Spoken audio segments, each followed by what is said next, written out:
Well, good morning. Happy Monday. Monday, July 15th, 24. And we are back together again. I was gone all last week. If you'll recall, oh, by the way, thank you for joining me. If you'll recall, my daughter was almost confident that she would have a baby last week or even the week before. So we scheduled a trip to see the new grandbaby. And it's a week late, and it's still not here. So we are still waiting for the baby. If it doesn't come by Friday, my understanding is that they may kind of move things along with other methods other than some of the. There's various ways to promote a baby, and this is a big baby. So the baby's like, I'm happy where I am. I don't want to leave yet. So that's not the end of the world. We had a great time. We were able to spend time with my daughter and her husband and my other 3 grandchildren, who are adorable. And my youngest grandchild on that side of the family his name is Spencer. And all he wants to do is to swing on the blue baby swing. That's all he wants to do. So basically, my job, one of my many jobs, was to put him in the baby swing and to swing him millions and millions of times. And then he would want to get out of the baby swing, and then he just wants to crawl up into your lap and just sit there with his head against your chest and I guess listen to you breathe or something like that. And it's the worst job there is. I mean, it's terrible. I mean, there's so many other things you could be doing in life, but snuggling babies. And he's a snuggler. Oh my goodness, he's a great kid. They all are. The middle child, her name is Isabel, is you can't keep up with her. I mean, basically you can't keep up with her. You try, but unless you are, Superman or something, there's just no way you can keep up with her. So it was a lot of fun, absolutely a lot of fun. And I'm so grateful to be back.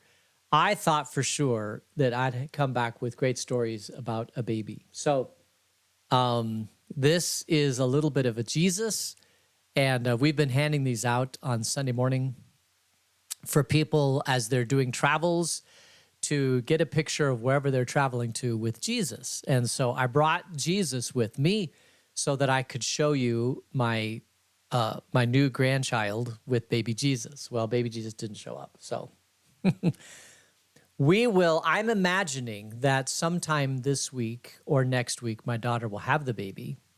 I can't imagine she goes more than 42 weeks. The whole idea of 40 weeks, the gestational period, is just an average. Some come quite healthy early, a couple weeks early, 2-3 weeks early, and some come 2-3 weeks late. The 40-week gestational period is just kind of like the average. And for my daughter, it's always been early. And so we figured, well, it's going to be early. Well, averages are that. They're just averages. Sometimes you go out to the end of the curve of the distribution curve. And we're definitely there now. So when that happens, we'll fly out. I imagine at some point we'll fly out to see the new baby. We could wait until the fall break, which is 8 weeks into the school year, but that might be challenging. So what we might end up doing is just, who knows? You take every day as it comes, but we'll definitely get out there to see the baby as soon as possible. Let me put it that way. That's what we'll do. And it could be this week, could be next week, it could be 8 weeks from now. I don't know. As soon as possible is a challenging, is not necessarily a date-specific thing. Let me put it that way. Let's see. So we went to there. It was hot. Some days it was nice, but most days it was hot. And the one thing great about Chicago and all these villages that are around Chicago, and there's probably 100 of them, is that they all have pools, they all have parks and recreation districts. So if you're a parent with a small child, you have ample opportunity to go to I think within a 30-minute drive of my daughter, there must be 20 pools. And we found this one pool that's a baby pool. It's a tot pool. And I shouldn't say we found, my daughter is aware of a tot pool that she likes to go to. On Thursdays, they have a tot swim for neighboring communities for a very, very low fee. I think you just pay a few dollars for each kid, and then the parents are free.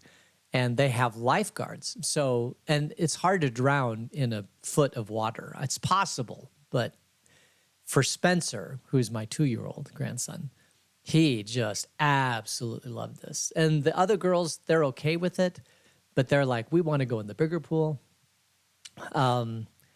But Spencer loves it, and it's fun to watch him play in the toddler pool, the tot pool, that it would be very, very difficult for him to drown, which is, always the concern when you go to the pool. You want to constantly keep your eyes on these parents. You want to keep it on the parents because the lifeguard. So here's an interesting thing. The lifeguard who is watching cannot have a phone. And so when they switched out the lifeguard, I watched, the new lifeguard coming in would bring the phone to the outgoing lifeguard. And as soon as the switch was made, the old lifeguard was immediately on that phone checking for messages and stuff like that. But while they're sitting there watching, they can't have their phone on them. And I was watching that because, most of these lifeguards were in high school. Like, those high school kids were like, all they were thinking about is to get off their 30-minute shift so they could go check their messages. It was pretty fun. It's pretty fun. All right. And let's see. What else did we do? We ate a lot of good food. We went swimming. I think we went swimming 3 times. And then, of course, you can put a baby pool in the backyard. And we did that several different times. It was just a lazy summer trying to integrate with their life. It's really tough because we sleep in the basement, and there's a room back down there with a bathroom attached. And so we sleep in the basement, and the kids get up, and mom feeds the kids. And when we feel like moseying up there, we mosey up and spend the morning with the kids.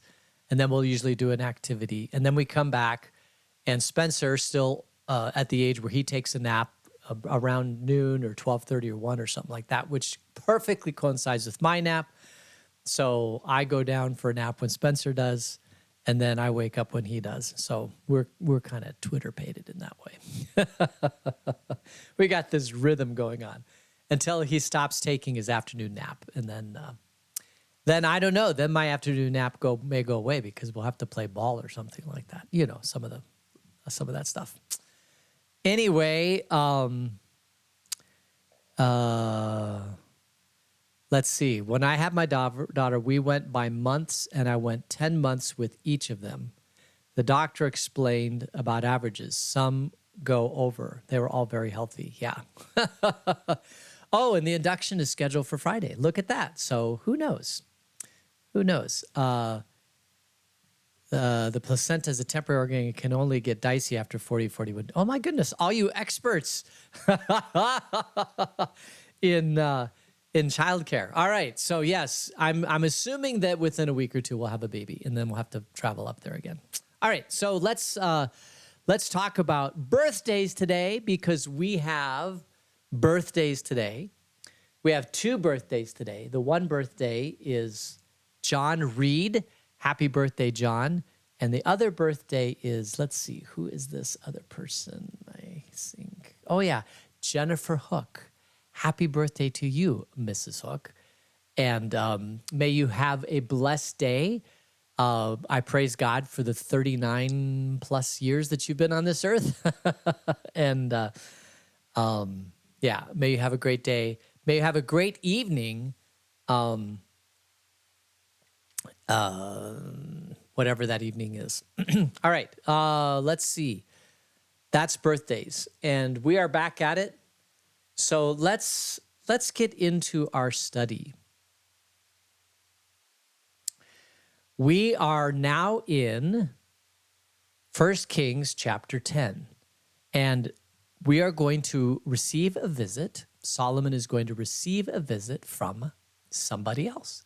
So let's just start reading at 1 Kings chapter 10 and see who the visit's from.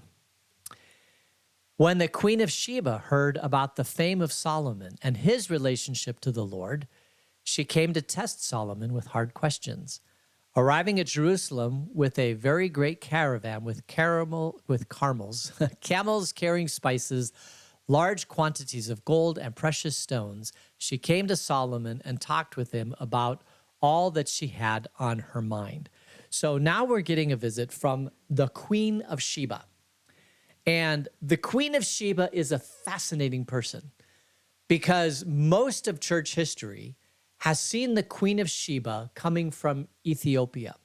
The land of Sheba kind of extends from south of Egypt in the land of Ethiopia, but it crosses over the Red Sea and it goes into the southern Yemen, what is today modern-day Yemen, on the Arabian Peninsula.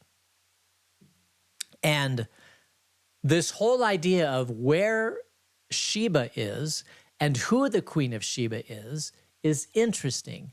So let's just spend a little time talking about the Queen of Sheba because this will be fascinating to you. It is to me.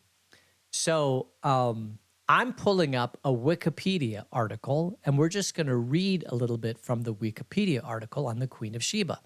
I'll bring it up here and you can read it. It says the Queen of Sheba, also called Bilqis, Yemeni in Islamic tradition, and Makeda, the Ethiopian tradition, is a figure first mentioned in the Hebrew Bible. And what that means is that the Queen of Sheba, the first mention in history and antiquity that we have of the Queen of Sheba is the Old Testament, the Christian Old Testament, which is also the Hebrew Bible.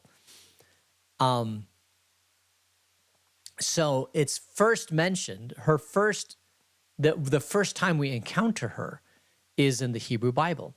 But you have to understand that she's an exotic figure. And sometimes when you meet exotic figures, they kind of take on a character and a life of their own.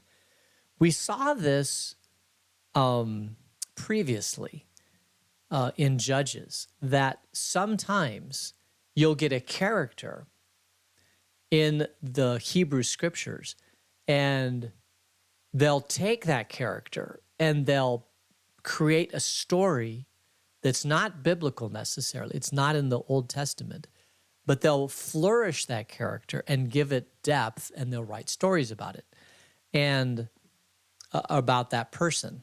It's almost like, what would it be like today? It'd be like a news, here we go. Solomon Lick, was it Solomon Lick who discovered Colossal Cave? And all we know is that he discovered Colossal Cave. We just know his name. But what if somebody started to write a whole depth of stories about Solomon Lick that started from his childhood and where he, how he grew up on a cattle ranch and how he ended up finding Colossal Cave and how, he developed Colossal Cave and pretty much his whole entire life. So all we know is his name, but we could create a whole entire story about him that would add depth, and the whole thing would be made up, but it would take a character in history and kind of flourish the character. Well, the same thing happens to Queen of Sheba. She's an exotic character. And so in the Jewish tradition, in the Hebrew tradition, they do that a little bit, and they come up with these stories about her. But because her reign is also on the Arabian Peninsula, and the Arabian Peninsula is the homeland to the Islamic faith, they also go back in history and pick up Queen of Sheba. They put her in Yemen, and they call her this Bilqis, which is the Yemeni and the Islamic tradition. See, it says Bilqis, Yemeni and Islamic tradition. So their Queen of Sheba lived in Yemen, and then they really flourish who she is. And she becomes a very important character in history in the Islamic tradition. All right. So, and it says in the original story, she brings a caravan of valuable gifts.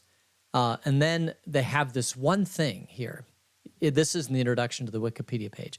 Modern historians and archaeologists identify Sheba as the ancient South Arabian kingdom of Saba that existed in modern-day Yemen.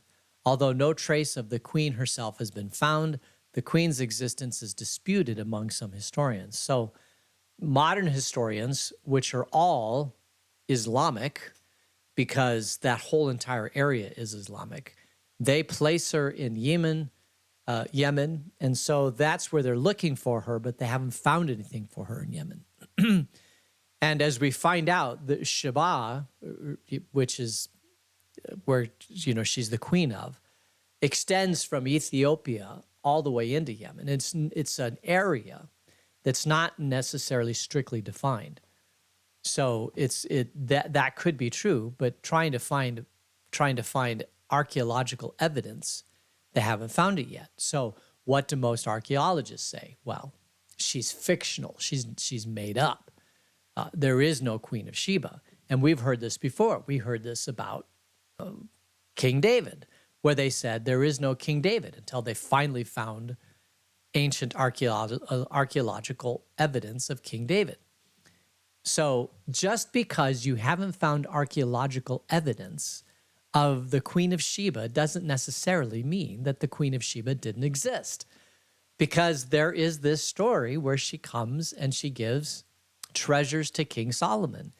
And the purpose of their visit isn't necessarily for the treasures. It says that she was very interested in Solomon and wanted to riddle him with some riddles. And so she does this. All right. Let's go back to the Wikipedia page, because let's see what the Christian tradition says about the Queen of Sheba. And it says Christian scriptures mention a queen of the south. In the Greek, it's Basilisou Vatu. In Latin, it's Regina Ostri, who came from the uttermost parts of the earth, i.e., from the extremities of then known world, to hear the wisdom of Solomon. The mystical interpretation of the Song of Songs, which was felt as supplying a literal basis for the speculations of the allegorists, made its first appearance in Origen, who wrote a voluminous commentary on the Song of Songs. And in his commentary, Origen identifies the bride of the Song of Songs with the Queen of the South of the Gospels, i.e., the Queen of Sheba, who is assumed to have been Ethiopian. And again, Ethiopian is on the western side of the Red Sea. So this whole idea of the Queen of Sheba being Ethiopian, even the early church said she's Ethiopian. But when Islam came along in 700 AD, 700 years after Christ, they kind of really delved into the Queen of Sheba and made it. So the Ethiopians have a tradition. Let's look at what they say. The most extensive version of the legend appears in Kebra Nagast, Glory of the Kings, the Ethiopian national saga. So this is what the Ethiopians are taught in school, translated into Arabic in 1322. Here, Melenek I is the child of Solomon and Makeda, the Ethiopic name of the Queen of Sheba. And she is the child of the man who destroyed the legendary snake king Arwe, from whom the Ethiopian dynasty claims descent to the present day. So the present day Ethiopian dynasty claims that it is from King Solomon. Isn't that interesting?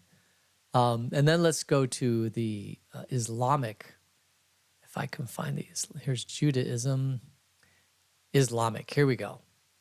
This is they really like Queen of Sheba. The Temple of Arwam, or Mahram Bilqis, Sanctuary of the Queen of Sheba, is a Sabaean temple dedicated to the principal deity of Sheba. Al-Makkah, frequently called the Lord of Awam, near Marib in what is now Yemen. I found there a woman ruling them, and she has been giving of all things, and she has a great throne. And I found that she and her people bow to the sun instead of God. Satan has made their deeds seem right to them and has turned them away from the right path, so they cannot find their way. And that's from the Quran, Surah 27. So um, the oh, sorry. So the Islamic tradition has this huge tradition about the Queen of Sheba. But she's first mentioned. She's simply a character in the Old Testament that comes to see King Solomon. And then later on, they add stories about her, her history, where she's from, what she was like. Two of the things that come up always, or one is that she was very, very, very beautiful. And the other is that she was darker skinned. If you go south of Egypt into Ethiopia, like what they call Nubia, the area of the Nubian people are pitch black. I mean, they are very, very black. And so it could be that she was just completely black, or she could have been some shade of black. Either one would probably work.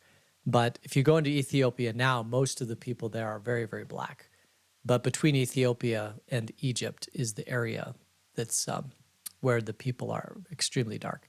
And so dark that it has this beauty to it that is just absolutely incredible. I mean, if you've ever seen someone who is like really, really dark, they just have this beauty that's incredible. All right, so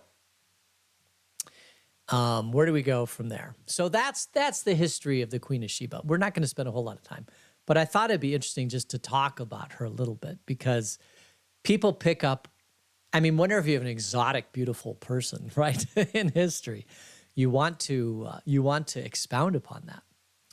And so she brings gold and spices. Let's pick up the story in verse 3.